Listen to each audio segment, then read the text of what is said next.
आज शुक्रवार दिनांक 26 जुलै 2024. संत जोकीम व संत आना यांची स्मृती. संत मत्तई लिखित पवित्र शुभवर्तमानातून घेतलेले वाचन.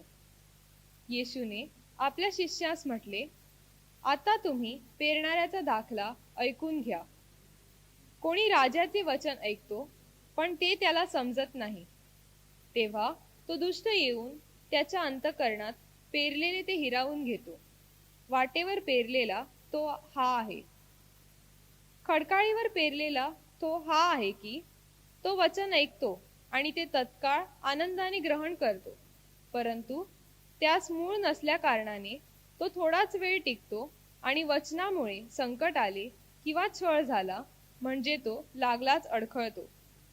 काटेरी झाडांमध्ये पेरलेला तो हा आहे की तो वचन ऐकतो, परंतु संसाराची चिंता आणि द्रव्याचा मोह ही वचनाची वाढ खुंटावतात आणि तो निष्फळ होतो.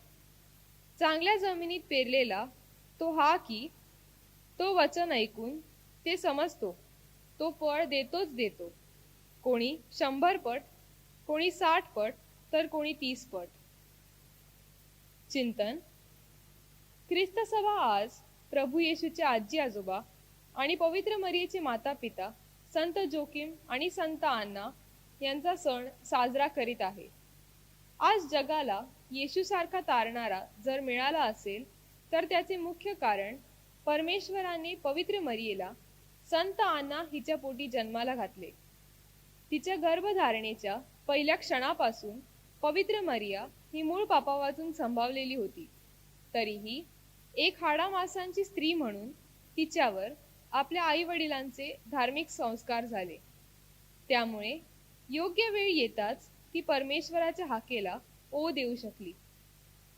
आपल्या कुटुंबातील वयस्कर आणि वृद्ध मातापित्यांचा सन्मान करण्यासाठी पोप फ्रान्सिस यांनी या सणाचे औचित्य साधून आजी आजोबा आणि वयोवृद्ध व्यक्तींचा दिन साजरा करण्याचा आदेश दिला आहे. त्यांचं ज्ञान आणि अनुभव नवीन पिढीला नक्कीच मार्गदर्शक ठरेल अशी पोपना आशा आहे. तसेच त्यांची मानवी प्रतिष्ठा लक्षात घेऊन त्यांना आदराने वागविणे आवश्यक असल्याचे पोप महोदय आपल्याला शिकवितात. आपल्या कुटुंबातील आजी आजोबा तसेच समाजातील वयोवृद्ध स्त्री पुरुष यांच्याकडे पाहण्याचा माझा दृष्टिकोन कसा आहे